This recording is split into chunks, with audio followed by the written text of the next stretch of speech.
what I'm saying? With all the success, you know, there comes the part that mama never tell you about, and that's the people that are not going to like your success. Right. Obviously, you've dealt with that really, really well. Right, right. Right. You know, you got your arch nemesis, if you will, 50. And at no time, this is what I actually like. And when I saw 50, I said, 50, you're a bully. But I like that you kept doing your thing. And it seems so often people let other people distract them from the big picture. You understand what I'm saying? And at no time, I said, man, if he just keep putting hits out, ain't nobody going, people still going to buy the records. They still going to support the artists, but you just got to put out hit records.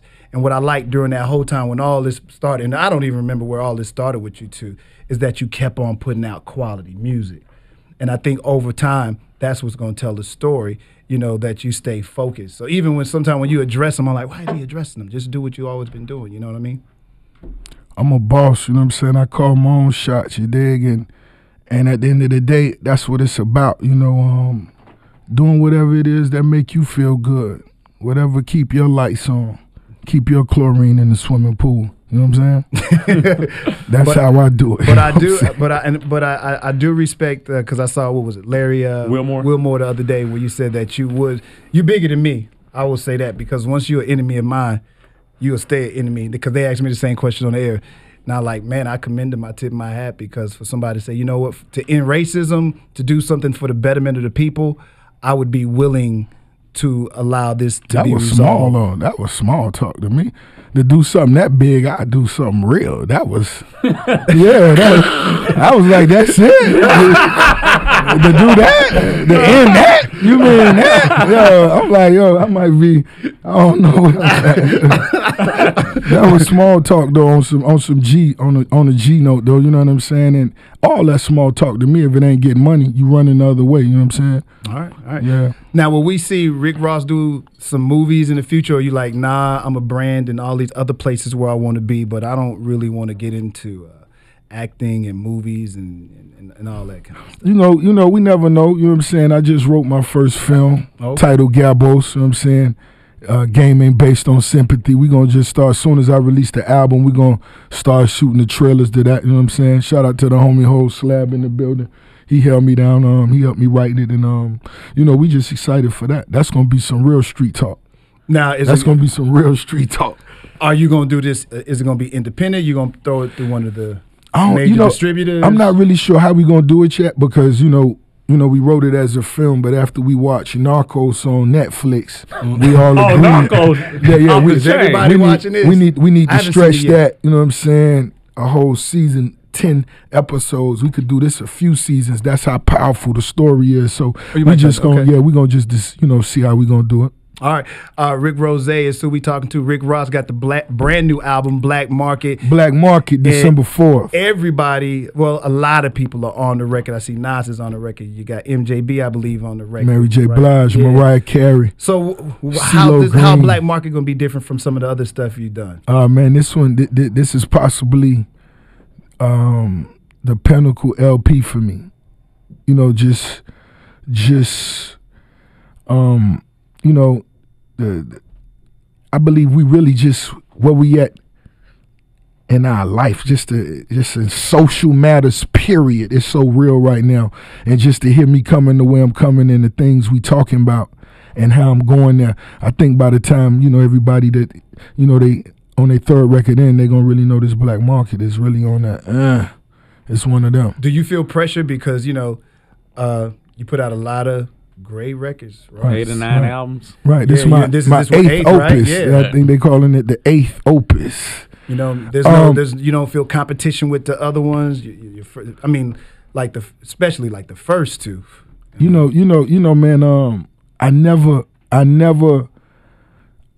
competed, you know, or compared my albums, you know, with each other. You know, they all represent different time frames. What I did do on this album was going back, listening to my album.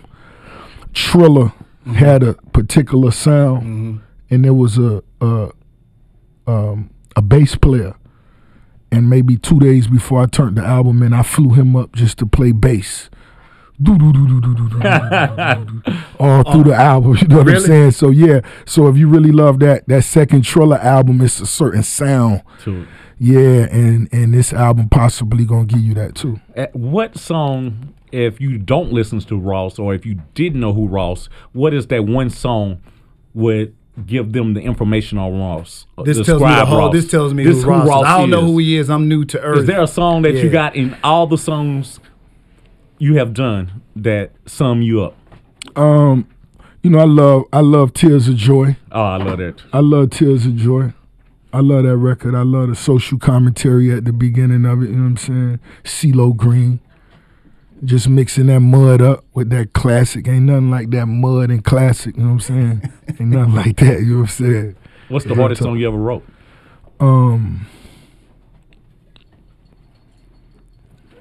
That may be on this album. That may be Silk Road. That may be Free Enterprise. Yeah. Yeah. You don't go back to any of your albums and say, I wish I never did that track.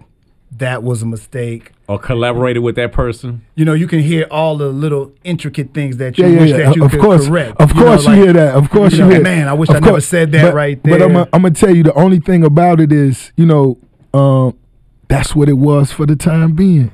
You know what I'm saying? Whether if it was when I first came in the game and was stacking my ad libs, 3 tracks, right? You know what I'm saying? to when I don't even ad lib no more. You know what I'm saying? Or when I do, I just sprinkle some. You know what I'm saying? Just some little in between to fill some holes. You know what I'm saying? But either way, it's like, yo, that's what got me here. So I wouldn't change it. But I most definitely hear the significant difference in, you know, all the music, you know, of course I made in the past. Rose, Rick Ross is now a machine. Everything you do now is almost like it's a machine, you know, that you've created. Yes, it's a rapper, it's a human being, but it's also a machine. It pays you, it pays other people, et cetera, et cetera, et cetera.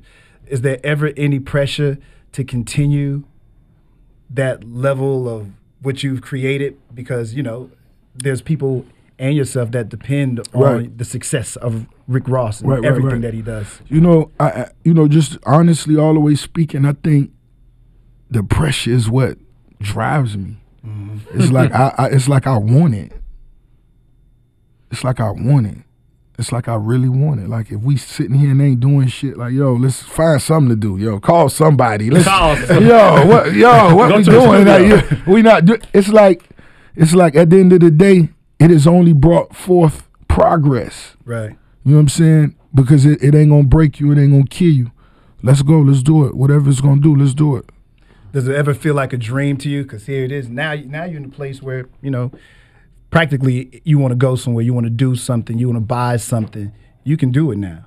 You know, and does it ever get to a place where, not that you feel like you've taken advantage of it, or do you still respect that struggle that hustling that you talked about on the first record? Man, if I didn't lost that. If I wouldn't respect that, I would have been chill. I would have been chill. And that's what I'm gonna go to, because at some point you require so much. Do you even have the desire to continue doing what you're doing the way you're doing? If it wasn't for the love and the passion, if it was just for the bag and that number that I said, boy, once I get down straight, man, I would have been sat down. What was that number? You know what I'm You said you was straight. Man. Have you passed it? Yeah. You know, when I first got in the, you know, when I first, you know, this the game I always give anybody. You know what I'm saying? Coming from the street, your dream was 100 stacks. You know what I'm saying? Right. Boy, if you get 100 bands, I'm good. You know what I'm saying? that was just, it was either Miami mentality or that was just that goal. We good. You know what I'm saying? So you're past that a long time. So and you know, once you hit that 100, you know what I'm saying, you make that 7 figures your mark. Uh-huh.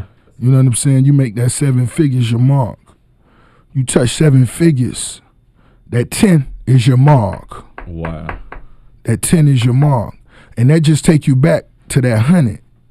If you made it to the 100 and got the 100, you could get that M. Mm. Trust me.